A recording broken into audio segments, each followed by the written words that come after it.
स्वागत है आपका आपके अपने यूट्यूब चैनल शिक्षा दर्पण पर। आज का हमारा टॉपिक है हुमायूं। हम एक ही वीडियो में हुमायूं को पूरा पढ़ने का प्रयास करेंगे।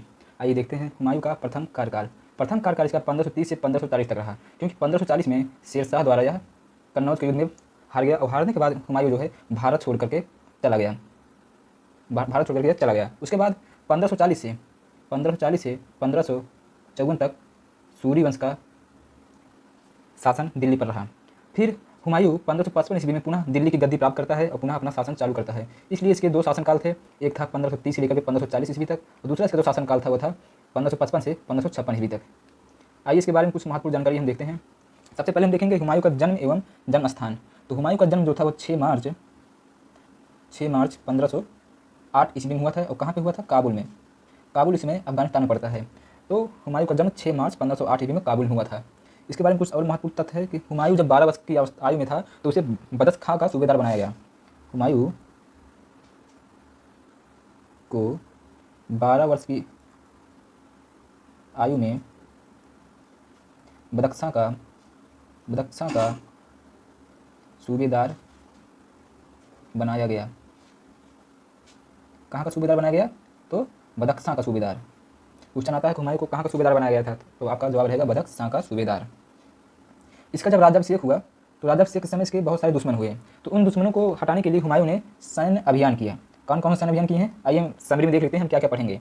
हम सैन्य अभियान पहले देखेंगे कालिंजर का अभियान, फिर पढ़ेंगे दोहरिया का युद्ध, फिर पढ़ेंगे चुनार किले पर डेरा। चुनार किले पर डेरा शेरशाह सूरी के समय में डाला गया था। फिर हम देखेंगे हुमायूं का गुजरात अभियान, फिर इसके बाद हम देखेंगे चौसा का युद्ध जो 1539 ईस्वी में लड़ा गया था। फिर कन्नौज बिलग्राम का युद्ध, इसी युद्ध में हुमायूं पराजित होकर के देश छोड़ करके चला गया था। ये इसके बाद देखेंगे हुमायूं का निर्वासन काल, मतलब जब 1540 ईस्वी में हुमायूं भारत छोड़कर चला गया था तो वह कहाँ कहाँ जाकर के रुका था। फिर हम देखेंगे हुमायूं का पुनः सिंहासन प्राप्त करने का प्रयत्न। तो 1540 में हुमायूं जब छोड़कर चला गया था देश, तो पुनः सिंहासन प्राप्त करने के लिए क्या क्या प्रयास किए उसको हम पढ़ेंगे, जिसमें 1540 की घटना को पढ़ेंगे, फिर हम 1554 की घटना को पढ़ेंगे, फिर हम मच्छीवाड़ा का युद्ध पढ़ेंगे और सरे हिंद का युद्ध। ये बहुत ही महत्वपूर्ण युद्ध है। इसी के बाद हुमायूं पुनः दिल्ली की गद्दी पर बैठा इसी युद्ध के बाद। फिर हम लास्ट में हुमायूं की मृत्यु पढ़ेंगे, कब हुआ था, और हुमायूं का मकबरा कहाँ पे है ये पढ़ेंगे। उसके बाद अन्य महत्वपूर्ण तथ्य जो हुमायूं के बारे में है वो पढ़ेंगे। आइए हम शुरू करते हैं शुरू से। इतने सब टॉपिक हम पढ़ेंगे। तो सबसे पहले हम हुमायूं का सैन्य अभियान हम पहले देखेंगे कालिंजर का अभियान। तो कालिंजर का अभियान हुमायूं 1531 ईस्वी में शुरू करता है। किसके विरुद्ध? तो कालिंजर के शासक थे प्रताप रुद्र देव के विरुद्ध, प्रताप रुद्र देव के खिलाफ। उसमें कालिंजर के शासक प्रताप रुद्र देव थे, उनके खिलाफ कालिंजर का अभियान शुरू किया, जिसमें हुमायूं विजयी हुआ। कालिंजर अभियान की विजय के बाद हुमायूं ने दोहरिया का युद्ध लड़ा। दोहरिया का युद्ध जो है हुमायूं 1532 ईस्वी में 1532 ईस्वी में किसके साथ हुआ? तो हुमायूं और महमूद लोदी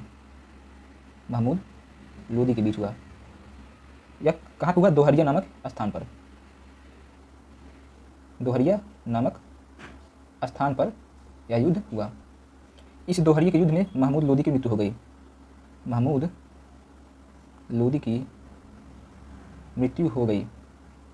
और हुमायूं जीत गया। इसके बाद जो है दोहरिया के युद्ध जब जीत गया उसके बाद इसने अपने अभियान को और बढ़ाया। तो ये जो महमूद लोदी था ये बंगाल का शासक था। तो बंगाल से लौटते वक्त रास्ते में चुनार का किला पड़ता है। तो हुमायूं ने सोचा क्यों नहीं हम चुनार के किले को भी जीत लें। उसमें चुनार के किले पर शेरशाह सूरी का आधिपत्य था। तो चुनार के किले पर लगभग 4 महीने तक हुमायूं ने डेरा डाला। तो बंगाल के महमूद लोदी को पराजित करने के बाद हुमायूं 1532 में चुनार के किले पर डेरा डाला। लगभग 4 महीने तक यह डेरा डाला रहा, लेकिन इसको कोई भी जीत नहीं मिली। फिर इन्होंने शेर खान और हुमायूं के बीच यहाँ पे एक समझौता हो गया। 4 महीने तक वहाँ पे बैठा रहा लेकिन कोई इसको लाभ नहीं हुआ। फिर इसने सोचा क्यों नहीं एक समझौता करके आगे बढ़ा जाए। तो शेर खान के पुत्र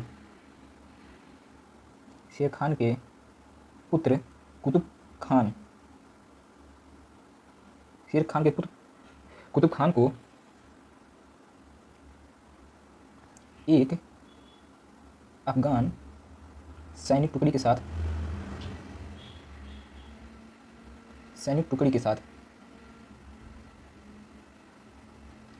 साथ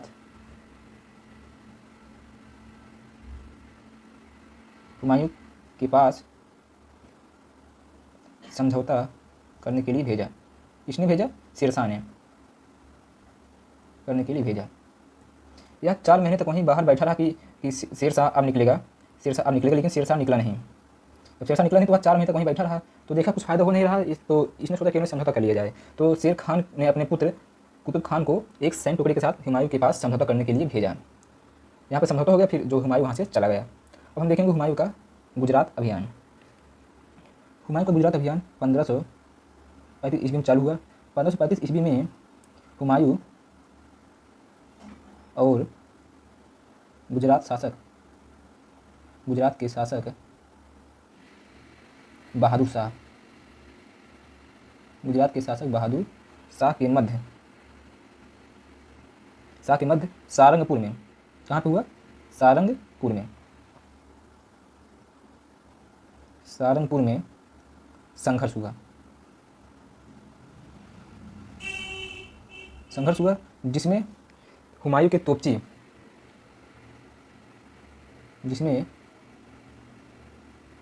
तोपची, तोपची मतलब तोप चलाने वाला, हुमायूं के तोपची कौन थे?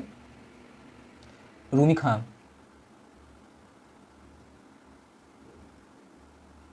तोपची थे रूमी खां। रूमी खां की सहायता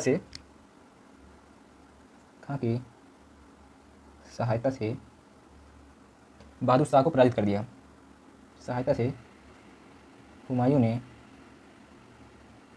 बहादुर शाह को पराजित कर दिया। ये तो हो गया गुजरात अभियान। अब आगे हम देखेंगे चौसा का युद्ध। चौसा का युद्ध 1539 ईस्वी में शेरशाह और हुमायूं के बीच लड़ा गया। यह युद्ध बक्सर के निकट चौसा नामक स्थान पर हुआ।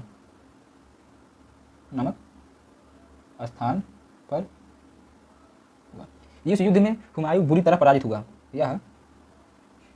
पराजित हुआ और जान बचाने के लिए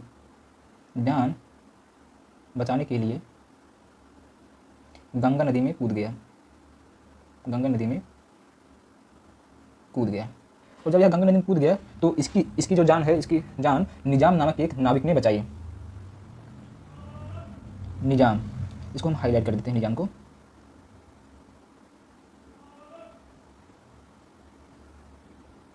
निजाम कौन था? निजाम एक नाविक था। निजाम नामक नाविक ने हुमायूं की जान बचाई, जिससे खुश होकर हुमायूं ने निजाम को एक दिन का मुगल बादशाह बनाया। इस कारण हुमायूं ने निजाम को एक दिन का राजा बनाया। क्वेश्चन आता है कि मुगल वंश में एक दिन का राजा कौन बना था? एक दिन का राजा निजाम बना था, जो कि एक नाविक था जिसने हुमायूं की जान बचाई थी। अब निजाम राजा बन गया तो निजाम ने एक काम किया था मुगल काल में, जो कि क्वेश्चन बनता है। तो निजाम को मुगल काल में या मुगल साम्राज्य में, निजाम को मुगल साम्राज्य में चमड़े का सिक्का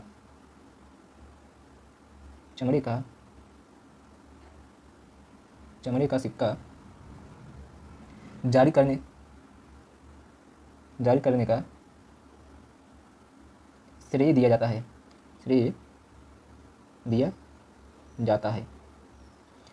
क्वेश्चन आएगा कि मुगल काल में चमड़े का सिक्का जारी करने का श्रेय किसे दिया जाता है? तो चमड़े का सिक्का निजाम नामक एक नाविक ने जारी किया था, जो कि हुमायूं द्वारा एक दिन का राजा बनाया गया था। तो हुमायूं चौसा के युद्ध में हार करके पुनः जब दिल्ली में आया तो निजाम को एक दिन का शासक बनाया। तो यह चौसा के युद्ध का बदला लेने के लिए पुनः कन्नौज में शेरशाह से युद्ध लड़ा, जिसे हम कन्नौज बिलग्राम का युद्ध कहते हैं। यह युद्ध 1540 ईस्वी में लड़ा गया।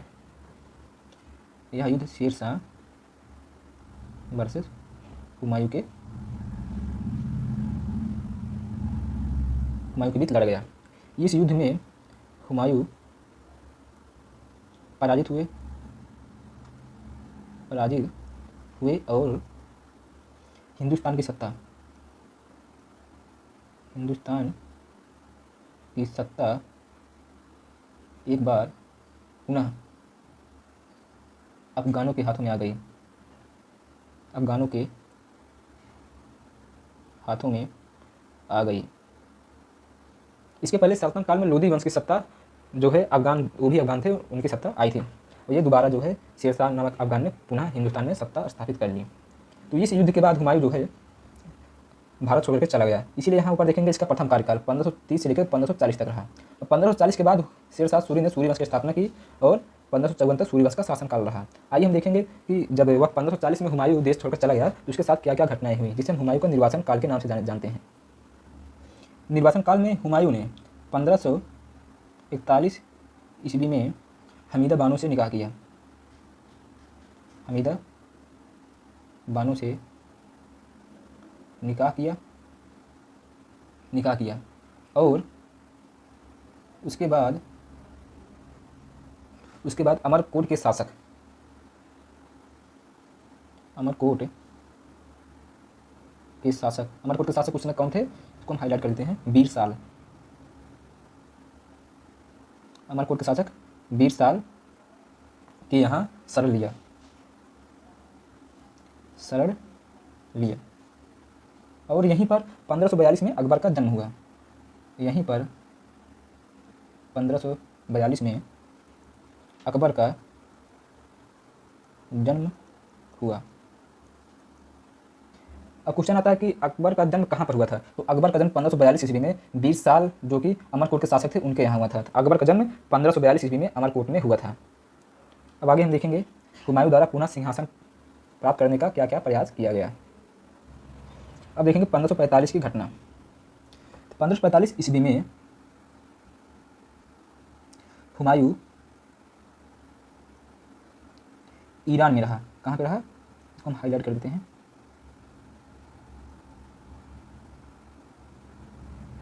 ईरान में रहा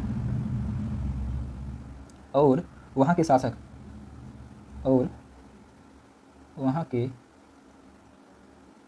शासक के साथ मिलकर अपने भाई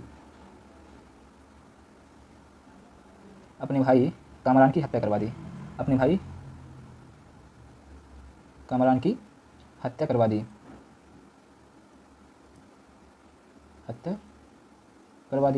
अब कामरान की हत्या के बाद वह कामरान उसमें काबुल और कांधार का शासक था। तो कामरान की हत्या करवा दी और काबुल और कांधार पर अधिकार कर लिया और काबुल व कांधार पर अधिकार कर लिया। हुमायूं ने अपने भाई की ही हत्या करवा दी और भाई की हत्या करवाने के बाद काबुल व कांधार पर अपना अधिकार कर लिया। इसके बाद हम देखेंगे 1554 ईस्वी की घटना जो हुमायूं से संबंधित है। 1554 में हुमायूं अपनी सेना लेकर पेशावर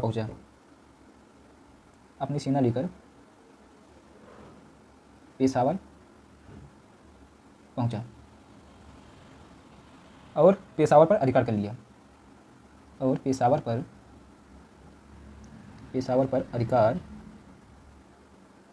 लिया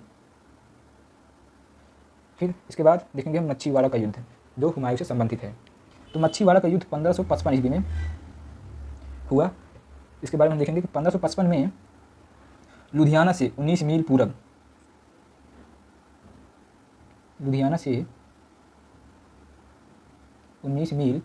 पूरब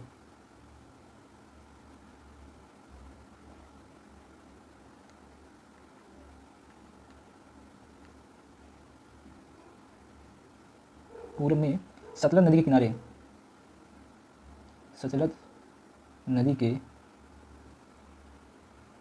के किनारे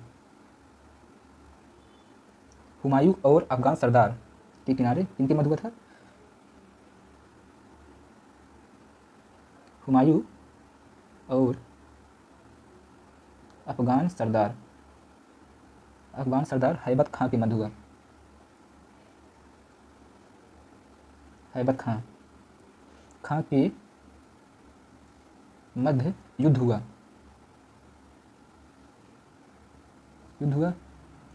जिसमें हुमायूं विजयी हुआ। हुमायूं विजयी हुआ। इतिहास में इस युद्ध को मच्छीवाड़ा का युद्ध कहा जाता है।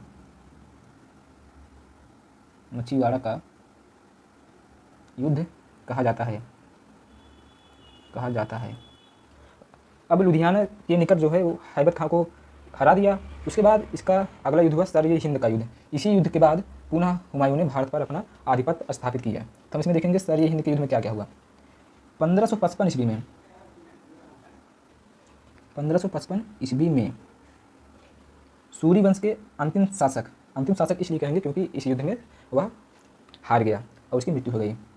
तो 1555 ईस्वी में सूर्यवंश के शासक सिकंदर शाह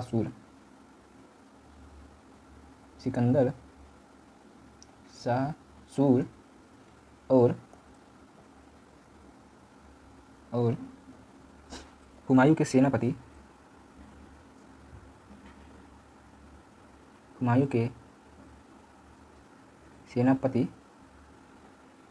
बैरम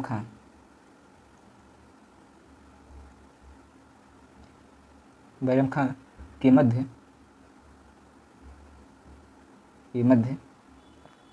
सर ए हिंद का युद्ध हुआ। सर ए हिंद का युद्ध हुआ। इसमें सिकंदर शाह पराजित हो गया और सूर्यवंश का पतन हो गया। इसमें सिकंदर शाह सूर पराजित हो गया और भारत से सूर्यवंश का पतन हो गया और भारत पर पुनः हुमायूं का अधिकार हो गया। तो क्वेश्चन आता है किस युद्ध के बाद हुमायूं का भारत पर पुनः अधिकार हो गया था। सर ये हिंद का युद्ध कब लड़ा गया था? 1555 ईस्वी में। किसके मध्य? सूर्यवंश के शासक सिकंदर शाह सूर और हुमायूं के सेनापति बैरम खां के मध्य सर ये हिंद का युद्ध लड़ा गया, जिसमें हुमायूं विजयी हुआ और सूर्यवंश का भारत से पतन हो गया और हुमायूं का पुनः भारत पर अधिकार हो गया। एक बात और नोट कर लीजिए, बैरम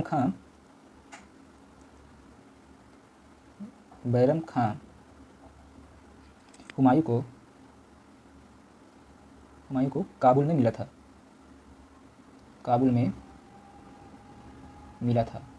बैरम खां हुमायूं को कहाँ मिला था? काबुल में मिला था। दोबारा बादशाह बनने के बाद 1556 ईस्वी में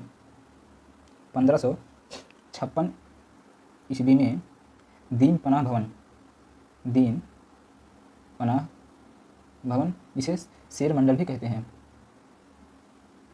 दीन पनाह भवन के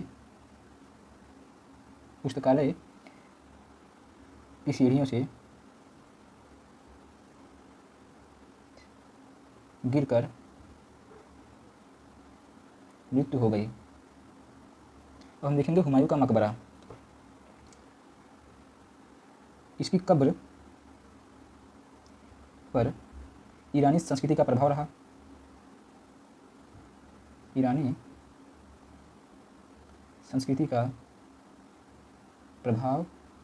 रहा। इसकी पत्नी हमीदा बानो बेगम ने इसका मकबरा बनवाया था। इसकी पत्नी हमीदा बानो बेगम ने इसका मकबरा बनवाया था।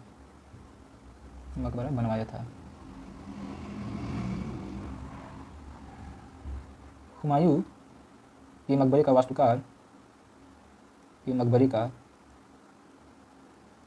वास्तुकार गयास बेग था। तो हुमायूं के मकबरे का वास्तुकार कौन था? गयास बेग। हुमायूं का मकबरा किसने बनवाया था? तो उसकी पत्नी हमीदा बानो बेगम ने। हुमायूं की कब्र पर कौन सी संस्कृति का प्रभाव रहा? तो ईरानी संस्कृति का प्रभाव रहा। आइए हम हुमायूं के बारे में कुछ अन्य महत्वपूर्ण तथ्य को देख लेते हैं। हुमायूं ज्योतिष में बहुत विश्वास रखता था। ज्योतिष में बहुत विश्वास रखता था, इसलिए उसने सप्ताह के 7 दिन 7 रंग के कपड़े पहनना चालू किया। इसलिए वह सप्ताह के अलग अलग दिन अलग अलग रंग के कपड़े पहनता था। हम देखेंगे कि वह रविवार को वह पीला वस्त्र पहनता था। रविवार को वह पीला वस्त्र पहनता था। सोमवार को